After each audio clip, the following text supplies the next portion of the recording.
मैं तो ताऊ का धन्यवाद करूंगा। ताऊ पगड़ी झंडे जैसी पहने बैठे, और मेरे ख्याल से ये चौधरी देवीलाल का वो सिपाही होगा। ताऊ तो मेरे मुकाबले का छल्ला भी हाथ में डाले बैठा है। दिखाइए हाथ तो, ये देख। और आते युवाओं ने भी डाला। भूपेंद्र जी, ये कंजूसी ना बरतो, ये तो आपकी जिम्मेवारी है। झंडे छल्ले तो मेरे ख्याल से जितने पहनाओगे कांग्रेसियों का उतना ही खून बाढ़ोगे, और ये करना आप पड़ेगा। ये सोचो चुनाव में खर्चा करूंगा, चुनाव वाला खर्चा जब काम नहीं आता। आज मजबूती देने लगोगे जब चुनाव में जाके इस चीज का प्रचार भी होगा, ताकत भी मिलेगी। सभी साथी निष्ठा से काम कर पार्टी को और मजबूत और आगे बढ़ाने का काम करें। साथियों, इस 4.5 साल के सफर में हमारा एक प्रयास रहा है कि ग्रामीण अंचल को कैसे मजबूत किया जाए। गांव में वो सारी सुविधाएं शहरों वाली कैसे पहुंचाई। विपक्ष में बैठे लोग तो बारी बारी कोसते हैं, मगर मैं आपसे पूछता हूं, आज किसान मंडी में अनाज लेके जाता है तो उसको रात भर नहीं रुकना पड़ता, जाते ही ट्राली खाली हो जाती। और पहले की तरह 2-2, 2.5 महीने बाद पेमेंट नहीं आती। 2 दिन के अंदर किसान के खाते में पूरा पैसा सरकार भिजवाने का काम। ये मुमकिन क्यों हो पाया?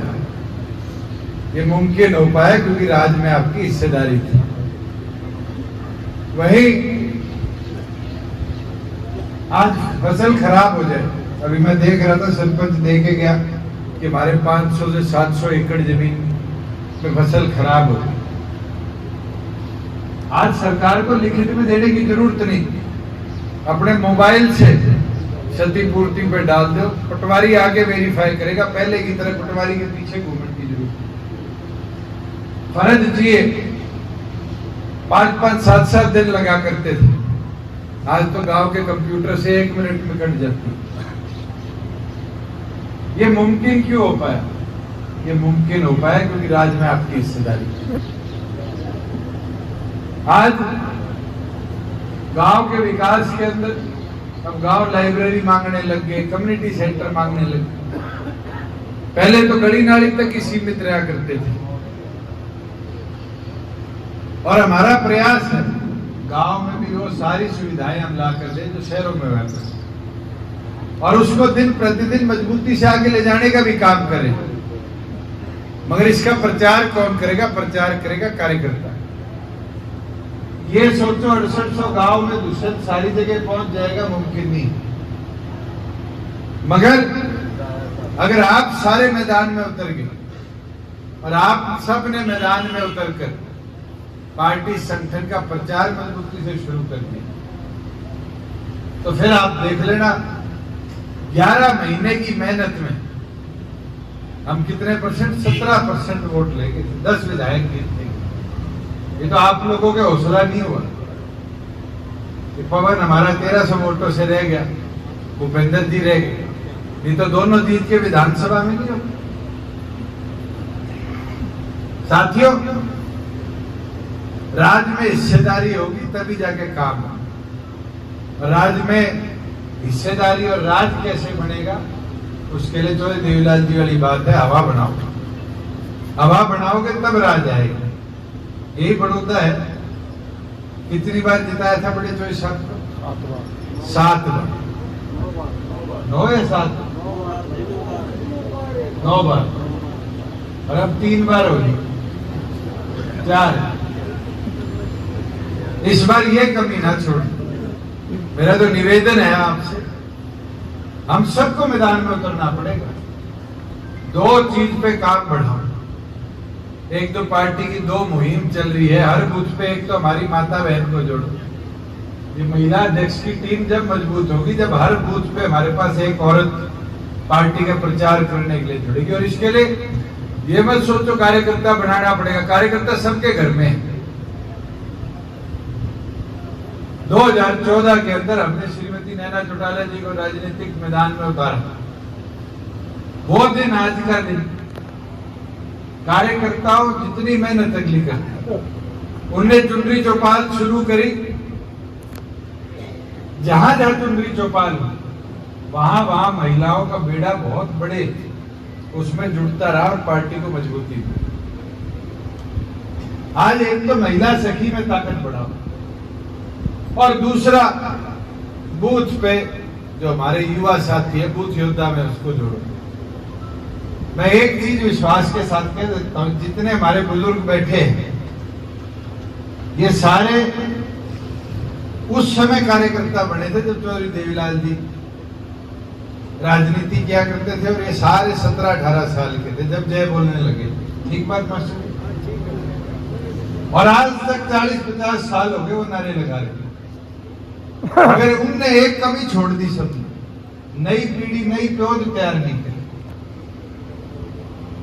आज जो 18 से 25 साल का युवा है उसको तैयार कर दो और ये लिख लेना चौधरी देवीलाल जी का नाम, ये विचार अगले 50 साल की इसी मजबूती के साथ आप आगे ले जाने का काम। मगर उसमें नए साथियों को जोड़ने की जरूरत है। अगर ये सोचोगे पुराने गुण में से काम चल जाएगा तो नहीं चलेगा। हम बूंद बूंद जोड़े ही घड़ा भरते हैं और बूंद बूंद जोड़े ही समुंदर। अगर घड़े जैसा रहना है तो फिर आगे मजबूती नहीं आएगी। मगर समुंदर जैसा विशाल बनना है तो अगले 1.25 साल दिन रात एक करनी पड़ेगी साथियों, और दिन रात एक कर मजबूती के साथ नए लोगों को जोड़ना। और मैं गारंटी देता हूं इन 2 चीजों पे आप काम कर लो, महिला सखी बना दो बूथ पे और बूथ योद्धा जोड़ दो। आप देख लेना 11 महीने की मेहनत पे अगर 17% वोट थे, जब 6 साल पार्टी के होंगे तो 40% वोटों के साथ प्रदेश का सबसे बड़ा संगठन जननायक जनता पार्टी। आज तो हमने महिला को ताकत दे दी। मैं देख रहा था दोनों सरपंचों ने अपनी बात लिख के दी। एक तो हमारे रमेश है और दूसरी कोमल। आज एक सीट दोनों में से महिला को मिली नहीं मिली। ये मुमकिन इसलिए हो पाया क्योंकि चुनरी चौपाल में ये वादा आपको किया था कि 50% पंचायती राज में महिलाओं की हिस्सेदारी और सरपंच मेंबर 50% महिला है, ब्लॉक समिति जिला परिषद के चेयरमैन 50% महिला है, मेंबर 50% महिला है। अब तो राशन डिपो भी हर 3 में से 1 महिला को दिया जाएगा कि उसके लिए भी रोजगार का एक अवसर है। साथियों, मैं आपको कई चीजें और निरंतर हमारा प्रयास है। अभी सारे कह रहे थे गांव में घुसने से पहले गाड़ी में भी लगे हुए थे जी ये सड़क खराब है। तो मैंने बुलाया एससी साहब को, पूछा तो इसमें कोई हाईकोर्ट का रोड़ा है? तो मैंने आदेश दे दिए जितनी जमीन पे रोड़ा है उसमें छोड़ दो और बची ने पूरी ने ठीक कर दो कि गांव का इसके अंदर फायदा हो। और हाईकोर्ट की जो अगली तारीख है उसमें हम जिम्मेवारी लगा देंगे वकीलों की कि उसका भी स्टे हटाया जाए। अगर उसका कोई मुआवजा बनता है तो उसको दे दिया जाए और तुरंत इस पूरे रास्ते को ठीक कराए। मेरा तो प्रयास है, आप देखोगे कोई ऐसी विधानसभा नहीं जिसमें आज सड़कें ना बन रही हो। 25-25 करोड़ हमने सारी विधानसभाओं में लगाए। अधिकतम जो टूटी सड़कें थी उनको दुरुस्त करवाए और अब तो 700 किलोमीटर मार्केटिंग बोर्ड की भी सड़कें हम आने वाले भविष्य में लेंगे, जिनको और ठीक करेंगे जहां मार्केटिंग बोर्ड के पास मशीनरी इंफ्रास्ट्रक्चर नहीं है। जो आपकी तालाब की रिटेनिंग वॉल है, ये तो मैं आज ही एसडीएम साहब हैं कि आप वीडियो की ड्यूटी लगा दो कि इमीडिएटली इसको टेकअप कर ले और रिटेनिंग वॉल भी बना दे। और जो हमारे नई मुहिम चली है अमृत सरोवर की, इसमें खुदाई भी सफाई भी तालाबों की हो रही है, उसके अंदर इसकी सफाई रिटेनिंग वॉल और गौ घाट के साथ साइड बाय साइड टेकअप कर ले कि साफ पानी भी गांव के अंदर उपलब्ध हो पाए। जहां आपके गांव के अंदर ड्रेन नंबर 8 की एक मांग थी, पीछे भी मेरे सामने मांग आई थी, जहां पानी उपलब्ध था हमने 100 क्यूसेक पानी वाव उपलब्ध कराया। और जहां सेम का इलाका है जहां पानी खड़ा रहता है, ये इतिहास में पहली बार है। कांग्रेस 10 साल राज में रही, अपना बताया करती थी, नहीं बताया करती थी सोनीपत। रोहतक से आते थे, सड़क छोटी हो जाती थी, जैसे सोनीपत में घुसते थे। आज काम की बात, 10 साल के कांग्रेस के राज में 400 करोड़ रुपया फ्लड एंड ड्राउट में नहीं खर्चा किया। हमने इसी साल 1100 करोड़ रुपया खर्चा कि हमारे गांव में जो खेतों में पानी खड़ा हो जाता है, भारी बारिश का भी नहीं, थोड़ी बारिश का, वहां सोलर पंप लगाकर पानी की निकासी करी। आपकी भी विधानसभा में लगभग 38 से 40 करोड़ रुपए आज पाइपलाइन के और पंप के खर्चे जा रहे हैं। पड़ोस में सफीदो है, पिल्लूखेड़ा पानी खड़ा होता था, नहीं होता था। जुलाना तो सारा डूबा रहता था, नारनौल सारा डूबा रहता था। इस बार मैं आया रोहतक हेलीकॉप्टर से, ये कथूरा, कलोई, मकड़ोली, ये सारे डूबे हुए थे और बारिश नहीं हुई 20 आंगन में।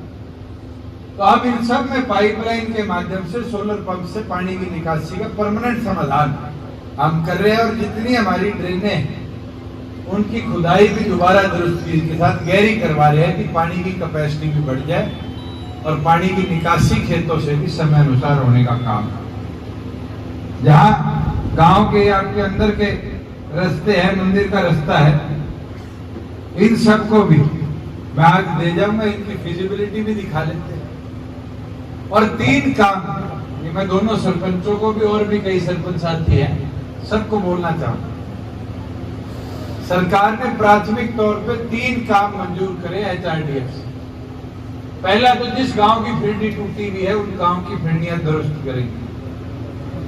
दूसरा, जहां खेलने के लिए मैदान नहीं है, व्यायामशालाएं वहां बनवाने का काम करेंगे। और तीसरा, कई शमशान घाट, कब्रिस्तान है, उनकी 4 दीवारी, उनके रास्ते, वहां पीने के पानी की व्यवस्था और उसके साथ साथ शेड और बैठने की जगह, ये हर गांव में दोबारा बनाए जा रहे हैं। तो मैं निवेदन करूंगा, इनके जितनी जल्दी वीडियो से एस्टीमेट बनवा के HRDF में भेजोगे उतनी जल्दी इसके हम पैसे भी मंजूर कर आपके भिजवाने का काम करें। मेरा तो निवेदन प्रार्थना आपसे यही है कि हमने पिछले 3.5 साल में किसान को सशक्त बनाने का काम किया है, मजबूत किया है। कोई कहता हो उससे पूछना, इतने राज रहे हैं हरियाणा में, कभी 2 दिन में पेमेंट किसान की नहीं आई। बुढ़ा के राज में फसल खराब होती थी, चेक दिए जाते थे कितने रुपए के, 2 रुपए, 5 रुपए, 10 रुपए, याद होगा। आज तो कोई सा एक ऐसा नहीं है जिसको 9,000 से कम प्रति 1 एकड़ और 15,000 तक पैसे ना मिलते। और पिछली बार तो हमने रिकॉर्ड बनाया, फसल खराब है कि 30 दिन के अंदर अंदर तो सर्वे कराकर पैसा पूरा भिजवाने का काम किया। और मैं तो प्रार्थना आपसे करूंगा, एक काम और गांव में छेड़ दे। मैं गांव में आया, घरों पे झंडे नहीं थे, घरों में झंडे बहुत जरूरी है। और ये जब टीम बनेगी, जब गांव के सीनियर कार्यकर्ता सारे मिलकर युवाओं को प्रेरित करेंगे, तभी जाके पार्टी का प्रचार बढ़ेगा। बड़े चोर साहब हमेशा क्या करते थे, हवा बनाओ, हवा बनाओगे तो राज आएगा। पर हवा कैसे बनेगी जब पार्टी का झंडा गाड़ियों पे, ट्रैक्टरों पे, मोटरसाइकिल पे, घरों पे दिखे। मैं तो ताऊ का धन्यवाद करूंगा। ताऊ पगड़ी झंडे जैसी पहने बैठे, और मेरे ख्याल से ये चौधरी देवीलाल का वो सिपाही होगा। ताऊ तो मेरे मुकाबले का छल्ला भी हाथ में डाले बैठा है, दिखाइए हाथ तो, ये देखो। और आते युवा ने भी डाला, भूपेंद्र जी कंजूसी ना बरतो, ये तो आपकी जिम्मेवारी है। झंडे छल्ले तो मेरे ख्याल से जितने पहनाओगे कांग्रेसियों का उतना ही खून बाढ़ोगे। और ये करना आप पड़ेगा। ये सोचो चुनाव में खर्चा करूंगा, चुनाव वाला खर्चा जब काम नहीं आता। आज मजबूती देने लगोगे जब चुनाव में जाके इस चीज का प्रचार भी होगा, ताकत भी मिलेगी। मैं तो यही प्रार्थना करने आपके बीच में आया था, क्योंकि आगे जुलाना वालों के फोन आने लगे, प्रोग्राम उनके ज्यादा है। फिर भी आप सबने गांव में पहुंचने पर जो मान सम्मान दिया। अच्छा, एक समस्या सच में बोलनी भूल गया, इसने नहीं लिखी हुई थी, वो थी पीने के पानी की। मैं आज ही ड्यूटी लगा देता हूँ डीसी साहब की कि इमीडिएटली पब्लिक हेल्थ की टीम को भेज देगा। अगर हमें पानी होल्डेज की स्टोरेज की कैपेसिटी भी बढ़ानी पड़ी, बड़ा टैंक एक और बनाना पड़ा, मैं निवेदन करता हूँ गांव में किसी की जमीन भी लगती हो, कलेक्टर रेट पे अगर दे दोगे तो सरकार खरीद के प्राइवेट जमीन भी ले लेगी, मगर दिलवाड़ी आपको पड़ेगी। और मेरे ख्याल से टैंक बढ़ जाएगा तो जल जीवन मिशन के अंदर हम सारे गांव में पाइपलाइन दुरुस्ती का भी काम शुरू करा देंगे और पानी भी हर नल तक पहुंचाने का काम करेंगे। मैं तो दोबारा आप सबका आभार प्रकट करता हूँ। बहुत बहुत धन्यवाद।